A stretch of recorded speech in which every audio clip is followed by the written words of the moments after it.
안녕하십니까. 박동순 TV의 박동순입니다. 오늘은 2020년 2월 13일 오전 시간입니다.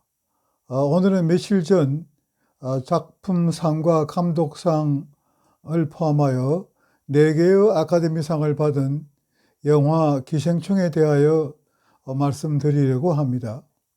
우리나라는 물론 세계적으로 기생충에 대한 찬사가 넘쳐나는 가운데 미국 뉴욕타임스지 2월 10일자 신문에 기생충을 신랄하게 비판하는 논평이 게재되어 소개하려고 합니다. 이 논평은 미셸 골드버그라고 하는 평론가가 오스카에서의 계급전쟁이라는 제목으로 쓴 논평 기사입니다. 다음은 이 논평 기사를 요약한 것입니다. 기생충의 성공은 자본주의에 대한 믿음의 위험 신호가 되었다. 기생충은 세상을 가진 자와 못 가진 자를 소름 끼치도록 분열시키는 영화이다.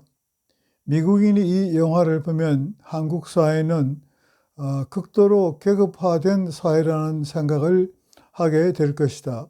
그러나 실제로 한국은 어떻게 보면 불평등이 미국보다 덜한 나라이다. 이러한 계급 불평등에 대한 생각이 미국의 정통적인 정서에는 너무도 생소한 사회 계층 간의 이동을 운명으로 받아들이도록 이 영화는 만들고 있다. 봉준호의 세계에는 사회 계층에 있어서의 위로의 상승은 없는 세상이다. 영화 기생충은 반복하여 사회 계층을 철로 만든 함정으로 묘사하고 있다.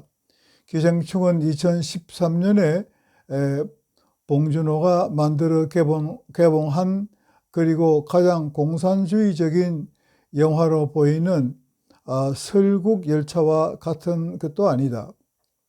설국열차에서 지구온난화는 실패하였고 온 땅이 얼어붙은 황무지로 변하였으며 남은 사람들은 계급에 따라 기차에 나누어 타고 기차는 달려간다.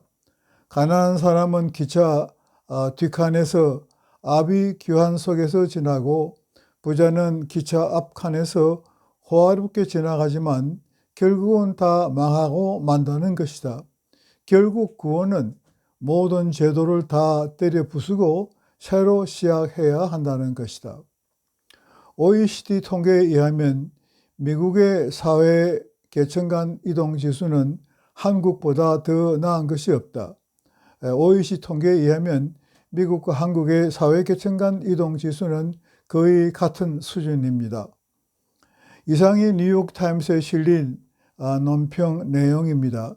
이 논평에 의하면 기생충은 세상의 찬사와는 달리 계급투쟁을 조장하여 자본주의에 대한 믿음을 위태롭게 하는 영화라는 것입니다. 문재인은 이 영화가 개봉되자 극장으로 달려가서 관람했습니다. 문재인의 코드와 이 영화가 갖고 있는 코드가 일치하기 때문인 것으로 생각이 됩니다.